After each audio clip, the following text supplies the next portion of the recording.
What is up, Raider Nation? It is I, Big Boned FFB, otherwise known as Biggs, coming at you from the Undroppables Uncovered Raiders Unrivaled Studios here in beautiful Davis, California, Northern California. How are you doing tonight? We've got a really great show. So many things planned. I'm going to be like throwing videos at you. You won't even know what's coming. Really, no, that's not the case at all. It is me flying solo. There's a possibility that El Capitan Rafucho is going to be hopping in. I sent him the studio link, so we'll try and get him in here. My computer is being extremely wonky. I just had a lot of trouble on a Dynasty show that I was recording a little bit earlier, so I apologize if things seem choppy or whatever. I don't know what's happening. Could be my connection, could be something else. But if you'll bear with me, you can watch me live in action. I'm going to use my phone and get the word out on Twitter that we back up. So yeah, it's Thursday after the NFL rookie player draft. A little bit of controversy. We got Rafucho in the house. Well, since Rafucho's here, what's up, El Capitan? We got Rafucho building. I'm going to go ahead and play the intro. How does that sound? Yes, yeah. it is. Here we go.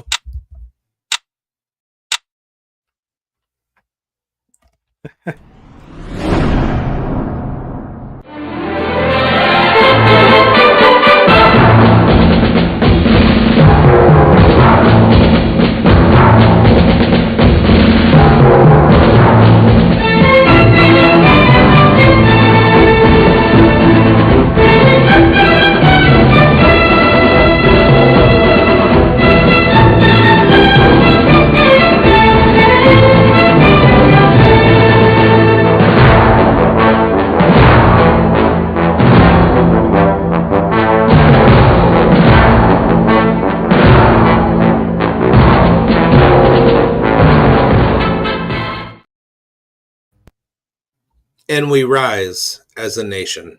What is up, everybody? Again, Big Boned here. I am here with El Capitan Rafucho. Raf, how you doing tonight? Oh man, I'm doing good right now because after the draft madness in Detroit, Michigan, I'm so excited to see the draft class of 2024 because this is it's not like the first time that we see like a lot of prospect young talent in the college football, but this is like one of these first times in almost years, decades, because we just see like a redemption going up for those players. Yeah, absolutely. I This was a great draft. There were a lot of really good players in the draft. I think the draft was very deep.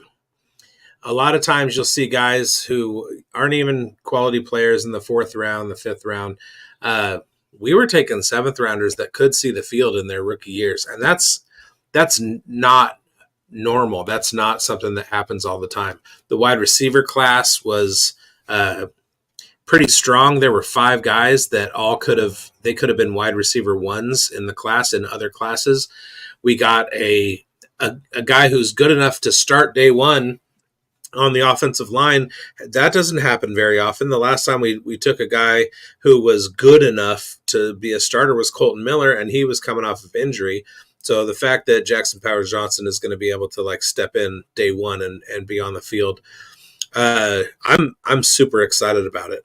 I don't like what some of the other teams did. I kept seeing guys that I loved in my pre-draft process going to teams that I hate, and, and it didn't make me feel good. But I think the only thing that you can do when you're there's a pool of 500, 1,000 players or whatever, and you're one of 32 teams. I think the only thing that you can do is put yourself in a position to make your team better, and I think Tom Telesco did that. Yeah, but I think we had a big props to Tom Telesco because you know what's the only reason why he didn't draft the quarterback is because he put out the strategy.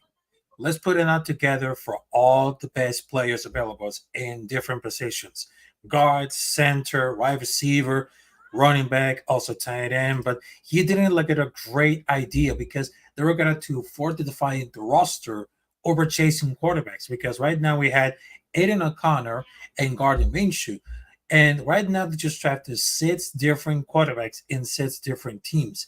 But I think Yeah. that Tom Telesco is building out for like a great team with great depth because they can plug and play whatever the quarterback would put up there. But I think they just increase the chances because we are building out like a bully on offense. I mean, can you imagine this? Because Brock Bowers, Jackson Bowers Johnson, I mean, Tommy Eichenberg, it became one of my favorite picks on this draft right now. I mean, it's not going to be so perfect, so good. But I think this is the first time that the Raiders didn't screw it up for years.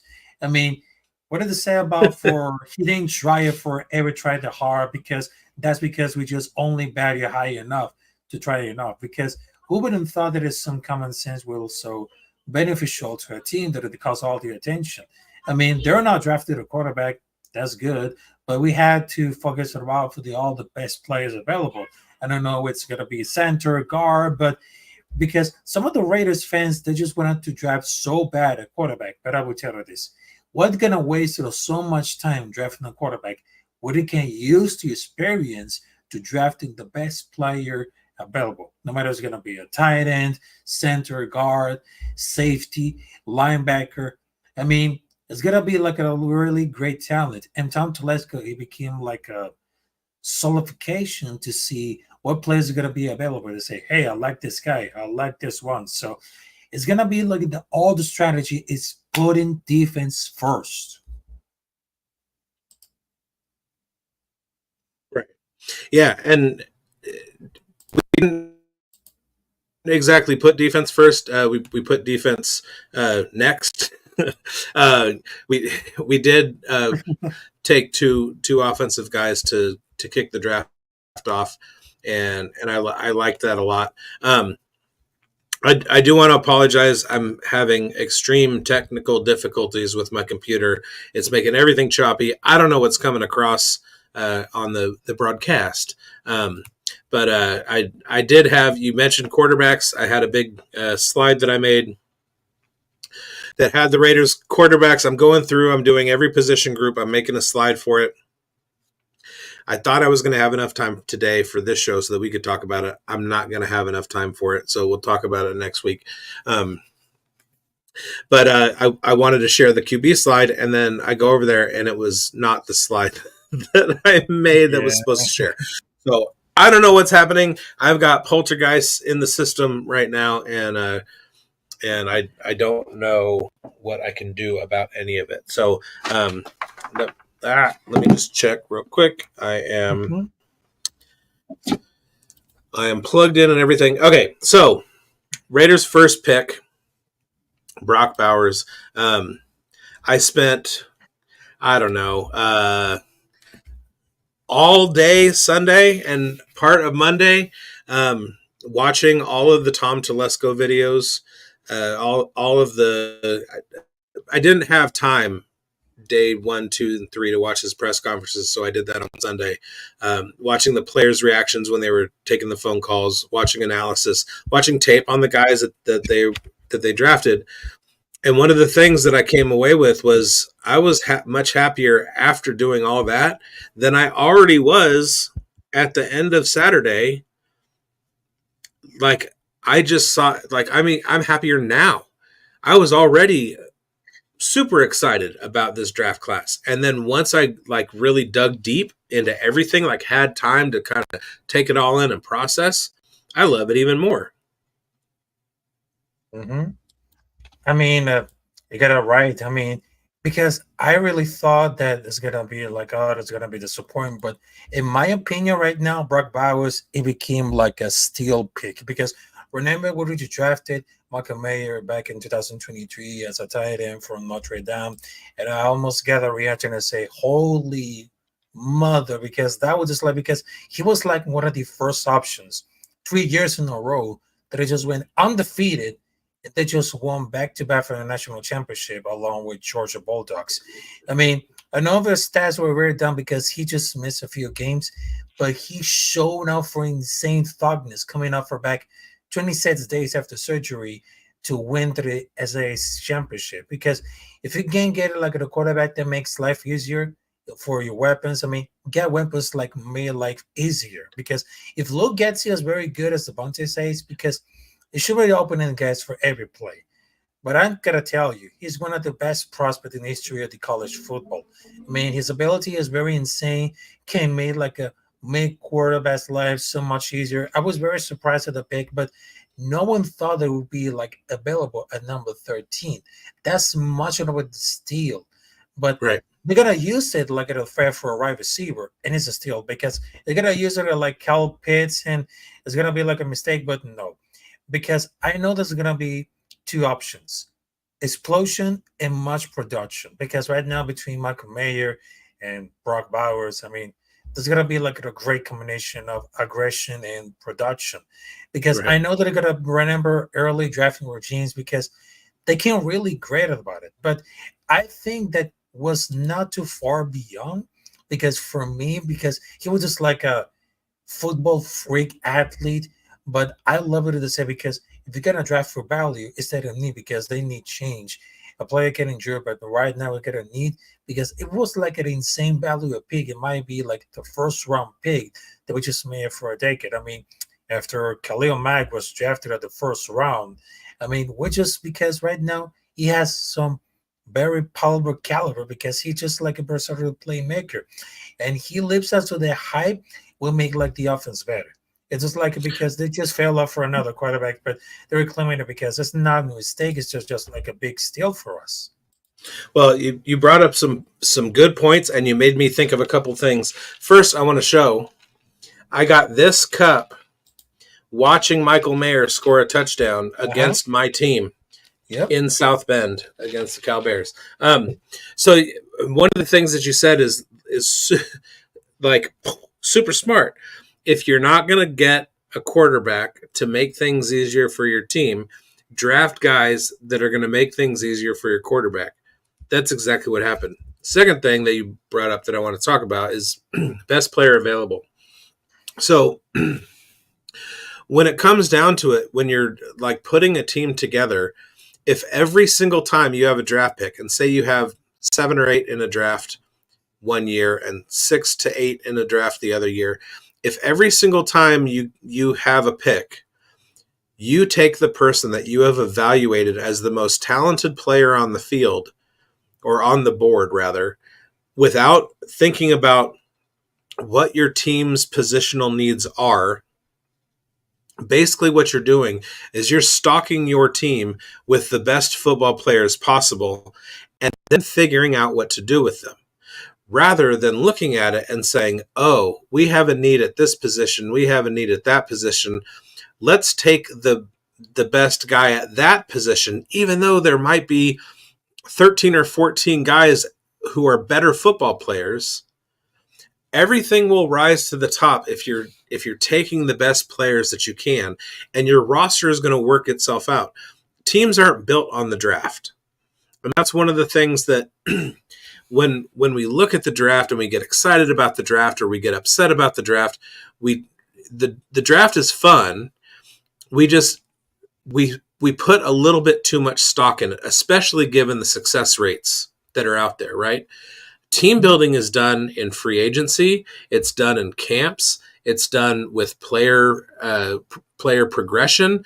It's not necessarily done in the draft. We went out and we signed a bunch of guys as undrafted free agents. Some of them can make teams. Keelan Doss made the team as an undrafted free agent. DeAndre Washington made the team as an undrafted free agent. We had a nice little receiver who was one of our best clutch touchdown makers, who was an undrafted free agent. You get guys from everywhere. You get guys from free agency. You get guys from trades. It's not just the draft. So looking at the draft as supplemental to the rest of everything that's going on, and taking the best players that are there is absolutely the strategy that you need. And when you look at the first 2 rounds of the draft, taking Brock Bowers at 13, he was projected to go 6 spots higher. So that, like you said, he was a steal. And then Jackson Powers Johnson, we got at the 44th pick. Some people had him projected in the first round. When you get a person a round later than what his talent says, that's a steal too. We had Afakasi Raider pop in and say, "What's good, Biggs and Rafa? What's up, Afakasi Raider?"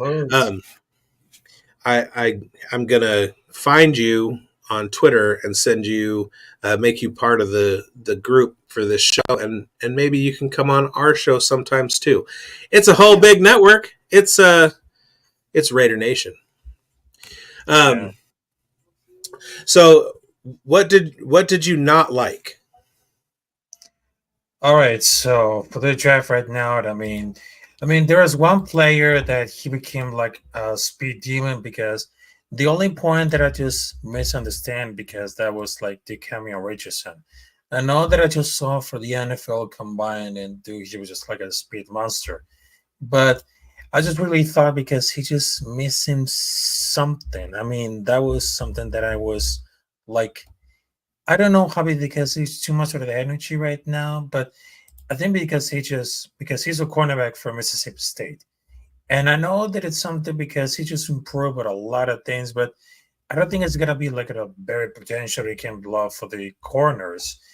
But I really thought of it because they just had, because he just only played 12 games, 0 interceptions, but I think because he just improved it. But he was just like, he finished with no interceptions and forced fumbles, but he just missing like it is something that he was just like an intriguing prospect. He grins with the sights along with a great top end, but he's not like a great athlete that we used to get forward, because he just played at high pad level at times. He just liked to desire short area quickness, and he lost the separation at the top of the routes, and he was very inconsistent with contesting catches. So that's one of those things that I was worried about it. I mean, he's not like a complete cornerback, but when it is paddle, because he has excellent speed, but he needs to improve a lot more, because he's struggling stopping and starting a lot with the sink of the hips at the top of the roots. But I think that he does like it a great job. But I think he's gonna need to improve a lot more, because he's gonna to play more close to the line to the scrimmage, getting through for the feeling to running lanes, and he needs to be like a willing tackler who runs in enough for the ball carries. So this is the one that they need it for. Right. I got Afakasi Raider saying that he can jump in right now. I don't have a way to get him the studio link. So if you want to send that to him, Rafucho or Afakasi Raider, if you send me a DM, then I'll be able to do it. But you don't have the little DM icon on your Twitter profile, so I can't do that. Okay. Now, again, we have to give everything a couple years. We can't like make a decision on what the players are going to be right now. They haven't even gotten to rookie camp yet. So I'm trying to think of a pick that I didn't like. The only one that I can think of is Dacamarian Robertson. That's the only one. Just because he had a couple of down years and seemed unpolished. So the thing is, though, that he doesn't need to be a starter right away. And Telesco said in interviews that, or in the press conference, that they got to the 4th round and said, you know what, we need to add some speed on this defense. And that's exactly what they did. So if that's the most negative pick, I can't fault anybody for making a 7th round pick. Those guys are flyers. They're crapshoots. I can't fault anybody for a 6th round pick.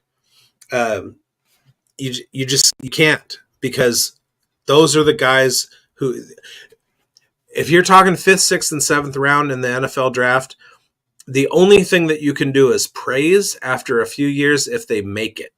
you can't say it was a bad pick that late because they're not supposed to be great picks. That's why they're going in the 5th and 6th and 7th rounds. So if you can find a gem there, that's fine. Now, when it comes to overdrafting, which some people think that they did with Robertson, that's fine. I'll take that criticism all day long. But Tommy Eichenberg was a great 5th round pick. The first 3 rounds were pretty good. I'm not sold on DJ Glaze, but the way that they had it graded out, I was watching a video of a New York Giants fan, and he was talking about the fact that they didn't draft any offensive linemen, and he was talking about the guys that he liked that the New York Giants didn't take. And he had higher grades on them than he had on Glaze. Well, the Raiders didn't, because those guys that he talked about, we took, and they were still available. So you can't look at the back end of the draft and say that it was a disappointment. You can only look in the future and look at it with hindsight and say, okay, they actually outperformed their draft level, but they killed the first 3 rounds of the draft, and there's no two ways about it. Yeah, but I think that Tommy Eichenberg was like one of those greatest things that happened to the draft of the 2024, because about for the Max Crosby effect, because after that there was Robert Spillane, Tommy Eichenberg, because he just endured 2 times where he was playing in Ohio State, but he didn't give a yes, because right now he was still playing as a dog, and right now this is like the type of the mentality that I just wanted to need it for. And yes, that's what I just wanted to figure it out right now, because I just wanted to know that he was just like an opportunity to make it like at the right position. But I really thought it's gonna be like the inside linebacker, but I really think that it was like highly instituted versus the wrong disciplined eyes and face, because he has to really stack whatever it is hardware offense. He line Blake stops, he pursues angles are very fast, aggressive, efficient. I mean, the linebacker room is gonna be so stacked right now, because it's not like a proven playmaker in coverage, but he understands about the pursuit angles. He needs to understand the key role flow versus on the run. He has the talent, football character, and feel for the game to earn his time of the job for the doing for these rookie training camp. And I really think that because right now Antonio Pierce, he got the perfect eyes to see what the talent they would need it for. Right. No, I totally agree, and I love that pick. I love Eichenberg. He's one of the things that the staff stressed was finding people that fit the Raiders mold, and I think he absolutely does that. And bear with me just a second. I'm going to get Afakasi in here. All right. Yeah, I love the pick. Many times, Raider Damas and I were doing mock drafts on this show, and when Tommy Eichenberg came up, we kept drafting him over and over again because he was somebody that we liked. And for him, for that to happen in a Raiders draft, they never drafted guys that I liked, and they always wound up getting crapped on. Now, the problem is that because it's the Raiders and it's the Raiders' reputation, they'll never get a break from the people out there who are grading drafts and stuff. I was trying to do shows for other platforms and trying to talk about winners and losers of the draft and stuff. And I kept coming across people having the Raiders with one of the lowest graded drafts. I don't think they understood what happened with the Brock Bowers pick. And it's just like you said. If you can't get a quarterback to make your team better, get somebody to make your quarterback better. I also had a conversation with an analyst earlier today who was talking about Brock Bowers and mentioned that it wasn't a great landing spot for Bowers. And I had to disagree with him because, and we were talking about it in the fantasy context. Well, in the fantasy context, it doesn't matter because the things about Brock Bowers that make him great are not dependent on what team he plays for, who he has around him, or who's throwing him the ball. The only thing that matters for Brock Bowers is that the ball makes it into his hands. And anybody can do that. Anybody can get the ball into his hands. And the things that make Brock Bowers great are what he does after that. His yards after the catch, his bulldog mentality, his lack of willingness to be taken down, the elusiveness that he shows out in the open field. Those are the things, like anybody can catch a football and turn around and get tackled. What makes Brock Bowers special is that he turns and makes that into a first down or a touchdown or a long gain or whatever. So to add that weapon to your offense, I mean, that was a no-brainer for me. My shock when I saw that Brock Bowers was the pick was not because I had some idea that he was overdrafted or anything like that. It was because it was not something that I was used to the Raiders doing. And it was perfect. And I was like, I haven't seen a perfect pick in 10 years. What is up, Afakasi Raider? Checking in from the Big Island. Mm-hmm. What part of Australia are you in? The west side, Western Australia, my friend. So okay, Big Island, big continent as well. So it's a big island continent. All right, so if the West Coast, that's like that's outback area, like, and coast, right? Okay, so Western Australia does have a big outback area, but I'm in the city.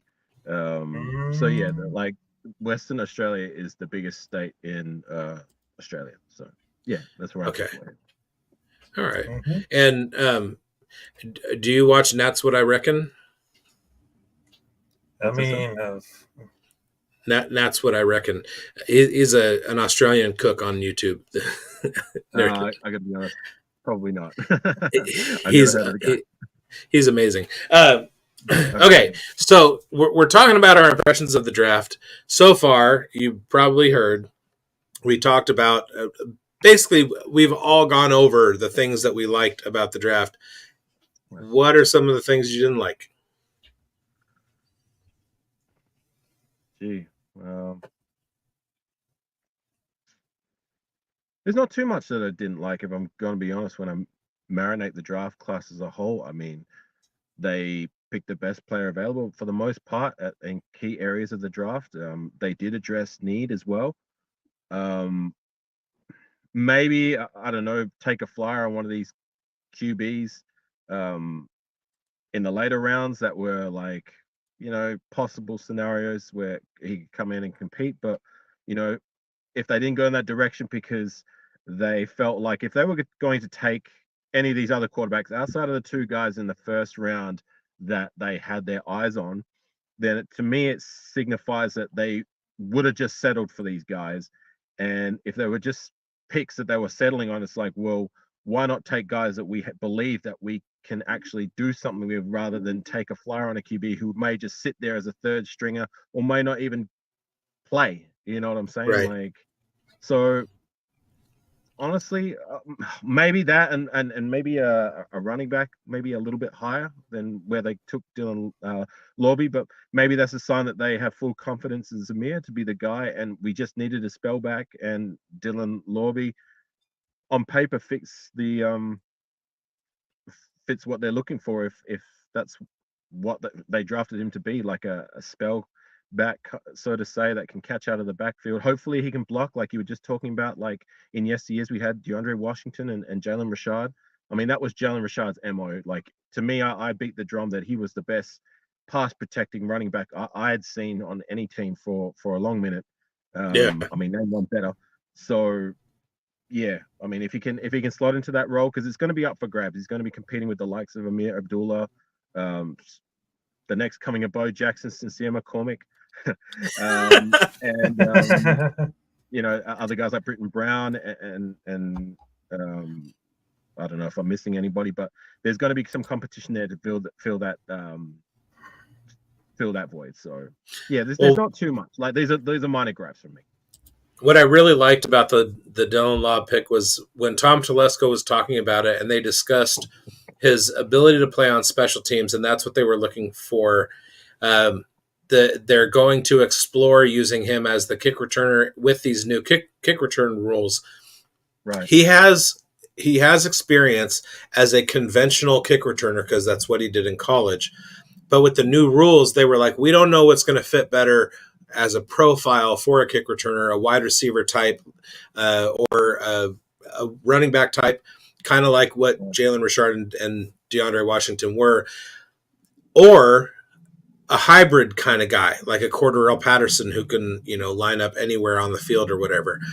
But they have an inkling that it's going to be running backs in that situation where you've got a good like 10, 20 yards and you can pick out holes to run through and stuff.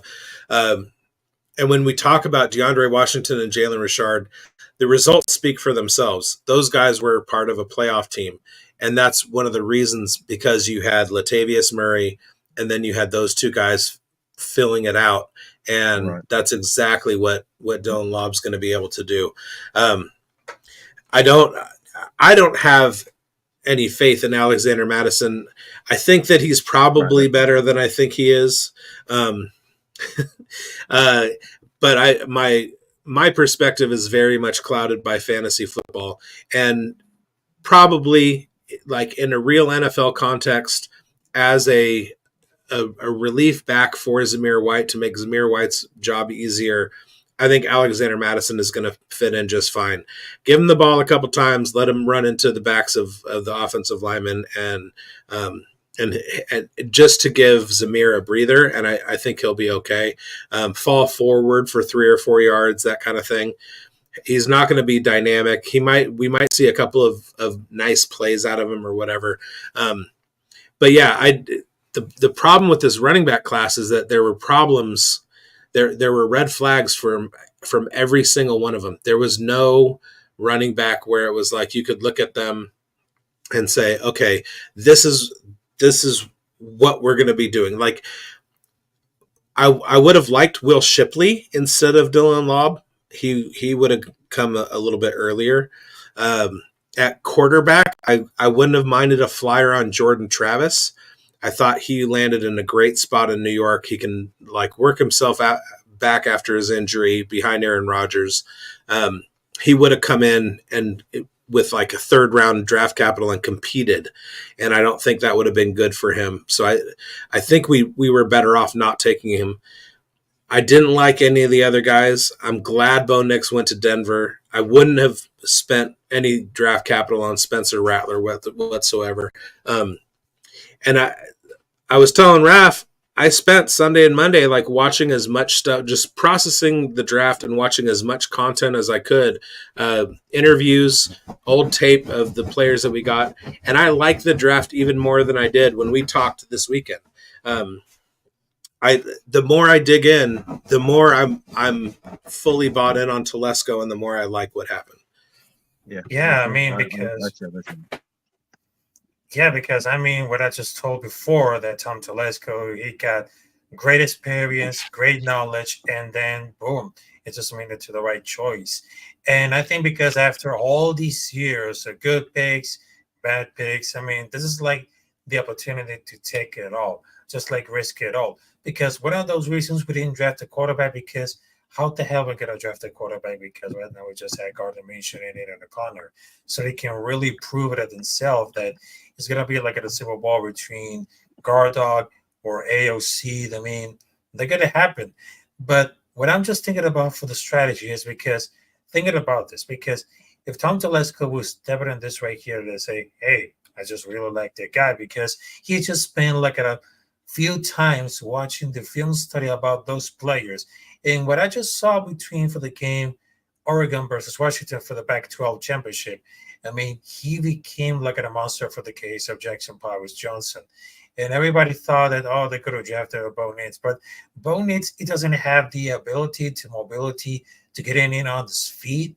But Jackson Powers Johnson, he became a power caliber center guard. It reminds me of one of those youngest centers and guards, whether they got for the 90s and 2000. I mean, he got a lot of time for Tony Saragusa, which is from the Baltimore Ravens. He puts it a lot of natural aggression, and because he just like feel the aggression, he wants to ready to work. Yeah, if we go on. I was just gonna say, I watched like his reaction with his family, and I don't know what it was because I watched all of them, and that for some reason with him, it hit me. I was in tears just watching him when he broke down. The crack in his voice, the emotion, like how happy he was. Like I might have said on our show last week that Brock Bowers was a Raider fan. He wasn't a Raiders fan. He was a 49ers fan in Raiders territory. He went to the middle school that the Raiders had training camp at. But Jackson Powers Johnson grew up as a Raiders fan. His grandparents had season tickets at Oakland Coliseum, and it just like it hit him because I mean he's sitting there, he's falling in the second round, dropping back, and dream come true. It was. I can't watch that video without crying. It's amazing. It is very heartwarming seeing some of the reactions from these guys. Like Trey Taylor was another one. I really liked his reaction, and hugging his mother and that. Like, you know what I mean? Like it is. You know, you're not the only one. Like, you know, who's cutting the onion, so to say. Right. You know what I mean? But with Jackson Powers Johnson, like he gives me Stefan Wisniewski vibes. Remember we drafted him around that, you know, round 2, round 3 period, and he was good for a while as that interior guy, like at guard or at center. So if he can be like that, then great. I see that being like his floor. You know what I mean? Like just being a decent interior guy. He can be a great one. You know what I mean? If it all works out. But you brought up a good point about the kick/punt return. Can I ask a question? Is the punt return rules the same as the new? I think they're No, I think they're the same as they've always been. Okay, so punt return is going to be the same. It's just kick return is going to be like the XFL/UFL rules, correct? Right. Okay, so that is a spot where I've brought up on a few lives that I've wanted us to find a guy that can, you know, play well and give us a good return in that role. I mean, you know, we haven't really had like a home run hitter since the days of Jacoby Ford. You know what I mean? Right. And I would like that again. Or on punt return, like remember Johnny Lee Higgins, like a guy who never really panned out at wide receiver, but he was really good at punt return specifically, not kick return, punt return.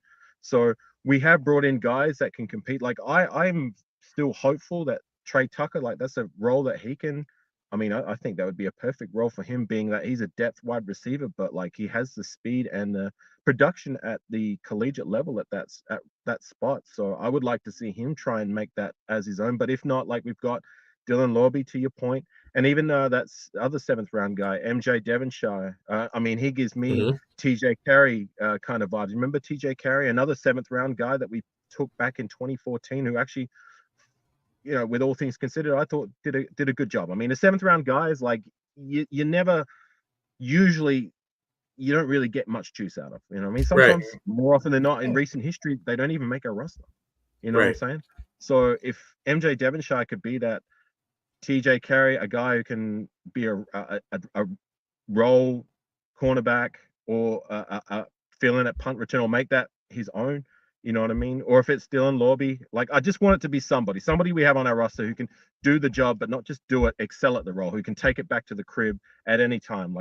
Like I said, we haven't really had that kind of production for a long minute now. Yeah, we had Cordell Patterson for a minute, but teams never kicked to him. Remember when that 1 year he was with us? He never got a chance to showcase his skills the way he did at the Vikings.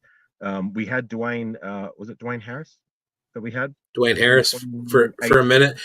He was phenomenal for the Giants, and then he didn't do anything for us. He was a bit old in the tooth by the time he came over to us. He got one chance to showcase his what he can do, and he took it back to the crib. Remember that one, the punt return that he took back to the house? Like, I really like that. I just want that again, like from one of these young guys that we have in the door to fill that spot and excel at that spot. I think Trey Tucker is a little bit more than depth receiver. I think even after like the Josh McDaniels era is over, but he was, if I'm not mistaken, he was a 3rd round pick. He's got some draft capital. He's got some juice, and they in the second half of the season when O'Connell was the quarterback, they put Trey Tucker in a lot of spots to be successful as a wide receiver. I think he's part of the plan going forward. I would call him the wide receiver 3. I think Michael Gallup is kind of like a dart throw. I think the rest of the guys in the wide receiver room are your depth. But I think that our primary is going to be Adams, Myers, and Tucker. I like Trey Tucker a lot. He didn't get a whole lot of run last year, but a lot of when Josh McDaniels was done, they started getting Trey Tucker some looks, and he's a really good deep threat. Don't The get worst. me wrong, I do like that. Sorry to interrupt. Yeah. Like I do. I'm No, not saying I'm not like I don't think he's going to get some game time, and I'm not saying that he didn't contribute in his rookie season. Like when he got his chance to, he did some things, and I'm really happy to see. What I mean is that, like, you know, when you think about it, like you just said, Davante Adams and Jacoby Myers are going to be our starters, right? And then we just drafted Brock Bowers, and we've got Michael Mayer. And if we utilize these dual tight end sets, then that's going to kind of relegate. Like, I mean, how much game time is he going to be seeing at the wide receiver position? You know what I'm saying? Like that's what I'm taking into consideration. Right. I think in the 12 personnel, I think he replaces Jacoby Myers, because you have to be able to get somebody down the field, and I think he's a little bit quicker than Myers is, and he can take that top off. He just needs enough success to make defenses start to worry about him, and that's just going to take being on the field. But Right. when they have one tight end out there, and they have, or they have 3 receiver sets, he'll be okay. And I think he flips with Myers. You don't have as much need out of a slot receiver when you have Brock Bowers on the field, unless if they're going Adams and Brock on one side, and then Mayer inline, Myers and Tucker on like a 5 wide set, that like with no running back, that would be all of them on the field, and that would be insane and fun. Right. But it's to what I said though. Like, I mean, whatever way you cook it, it seems like for now Trey Tucker is probably just a rotation guy. Like, I mean, depending on what set we're going to run, which is why I said what I said about, like, you know, a solidified role for him.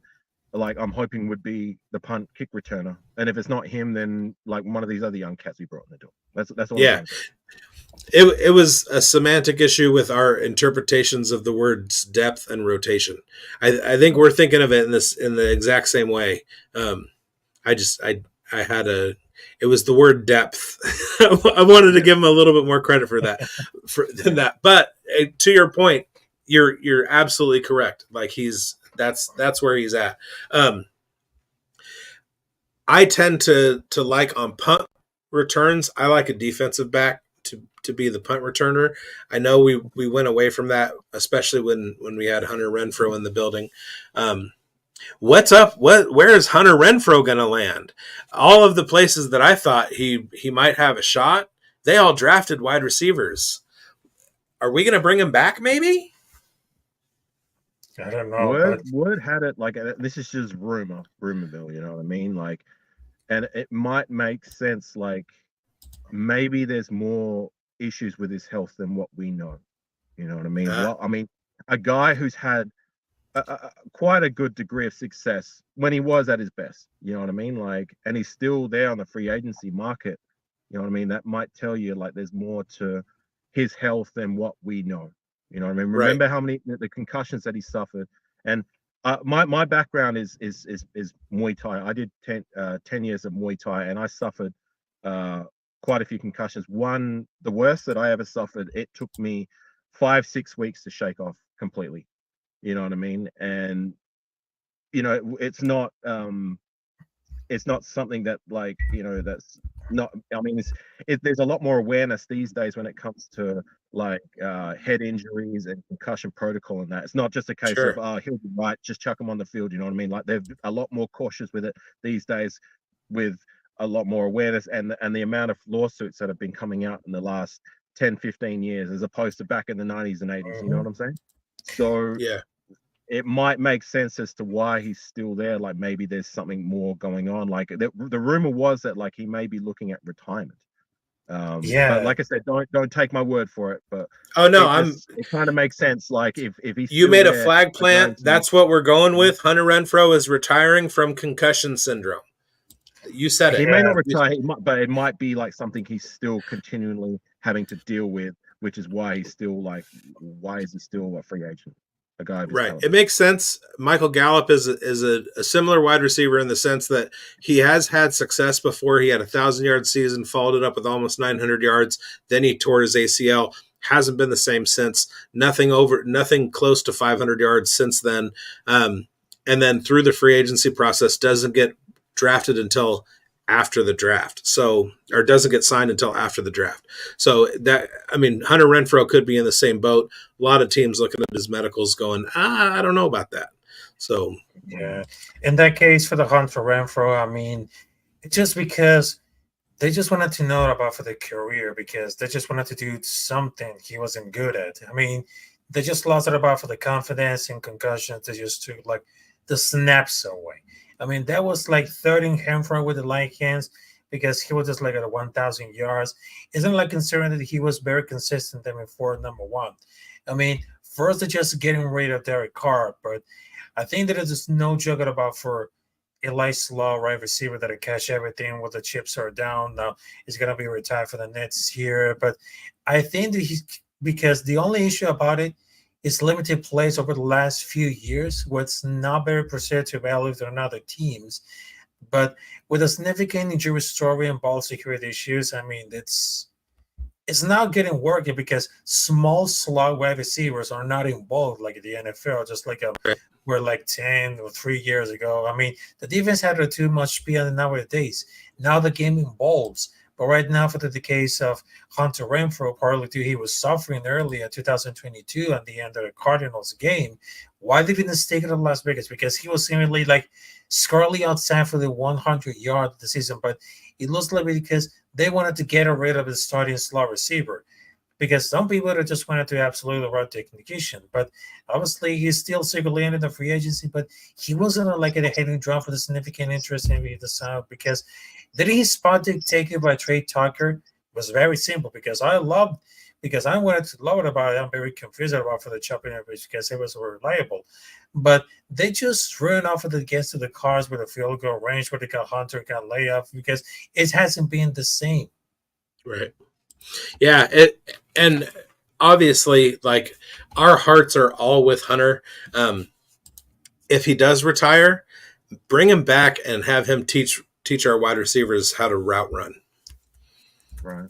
I mean, look, it didn't work out for Hunter for the last year and a half or so that he was a Raider. But at the same time, like as is the case with when Raider players are no longer on our roster, I would rather look back as on their, like, what have they done during their time as a Raider? And for a guy we drafted, I believe, was it the 5th round in 2019? Yeah, it was late. Yeah. Yeah, a 5th round guy who was able to be at one point one of the best slot wide receivers in the game, to break the record for how many receptions in a year. I believe he still holds that record. Yeah. For receptions for a wide receiver for the Raiders, and make the Pro Bowl. I believe he made a Pro Bowl that year. So, and he did some things. I remember on punt return, he was pretty decent, as well as we can all remember that heads up play against the Chargers. Remember when he put in the hit on a fake and was able to cause a fumble, and stop the first down. If it wasn't for him, might being the last line of defense, like if it wasn't the heads up awareness that he showed on that particular play, that would have been a touchdown. You know what I'm saying? Yeah. But look, I would rather look back and say, you know what, for the most part, he was a success. Once a Raider, always a Raider, and he was a good Raider while he was here. What he does from here, whatever, I wish the best for Hunter Renfro. Yeah, and one of the measures that you can use to gauge is if they wind up on a T-shirt at Breaking T. Not a sponsor, but fantastic fantastic t-shirts. Everybody go to breakingtea.com. That's T as in the letter, just breakingtea.com. Best shirts in the business. They're not licensed, so they have a lot of wiggle room with what they can do. The Henry Ruggs shirt that said "Speed Kills" might not have been Right. might not have turned out the best, but Hunter Renfro's Third and Renfro shirt will always be a classic one. All right, thank you guys for coming on. I love being on Raf's show, and I like talking to Afakasi Raider when we're both on there together. Raider Damas wasn't feeling too well, so he wasn't here tonight. And we have other people in the pipeline. We'll be back with you next Thursday, 8 o'clock p.m. Whether my computer is acting fucky or not, I don't care. I'm still going to bring you Raiders talk. Next week, I'll be breaking down the entire depth chart. I'm going to have slides and everything, and I'm going to do it myself. I don't need a producer or a graphics department or anything, because I finally figured out how to do it. So on behalf, Afakasi Raider, where can we find your content? Okay, so thank you for having me on your panel. It's been a pleasure, Biggs. Sorry if I disrupted your live with my comments in there. No, you didn't. Trying to disrupt. You added to it. You're trying to talk as well as situate, giving me the link. But I do appreciate you giving me the chance to pull up and come and share my thoughts in that. My handle is down below for anybody who watches the replay. Afakasi Raider. I'm just another Raider content creator just trying to find his way. I recently uploaded, we did some live raw reactions to the first 5 draft picks with some of my guys. And as well as we did a draft recap show just 2 days ago, being that a lot of these guys, I got to admit, I don't do my extensive research as some of the others. I prefer taking the route of, okay, I'm going to wait till after the draft and see who we actually have in the door. And then I'm going to do some research and then give my final thoughts then, because I don't watch a lot of college football, and I don't really want to waste my time watching hundreds of different players that we're likely not going to pick. I'd rather concentrate on the guys we do have in the door. But that's my side of the fence. Afakasi Raider. You can find me the same name down below if you just punch that into YouTube, or if you type in Raiders World Order, you will find me. But appreciate you, Biggs. Been a pleasure gracing you with my presence on your side of the fence, as well as you, El Capitan Rafucho. Always a pleasure sharing the floor with you and you sharing your takes. So there you go. Guys, it was your pleasure. All right. Raf, where can people find your stuff? Oh man, right now on Twitter at Capitan Rafucho, also on Instagram at El Capitan Rafucho. Also, I got some big news right now. Almost hit it at 1K subscribers, because right now I just got 100 subscribers, because I was doing something experiment, doing a vertical live stream talking about for the Raiders, and it really worked right now, because right now the people, they just wanted to see not only about for the Raiders content, but also relationate with the sports. But I'm very glad that I was wanted to talk about for the Raiders and breaking down for the draft class. It was amazing. So you can find me on Twitter, Instagram, also on my YouTube channel. You can find me El Capitan Rafucho. You can see videos, live streams, reactions, and more. And last night I just breaking it down for those players and talking about for Michael Gallup, which is a former wide receiver for Dallas Cowboys. I mean, man, that was amazing. So thanks for having me, Biggs. And of course, I will see you during next time. And much love and respect for the Raider Nation. So just like Al Davis say, just win, baby. And Black Sunday all day, all night long. And I'm wearing this jersey of Bo Jackson because Bo knows. There you go. You had What's 61 cool in your chat, didn't you? You had 61 in your live chat, didn't you, Rafa? So salute to you. Yeah. I can't wait to hit those numbers. What's cool about all of this is that there's only one El Capitan Rafucho, so he's easy to find. There's only one Afakasi Raider, and he's easy to find. And there's only one Big Boned, and he's easy to find. So you can find all of us on Twitter and find our stuff. Thank you guys for hopping in. On behalf of everybody at the Undroppables and at Uncovered, we out this bitch. And fuck the Broncos.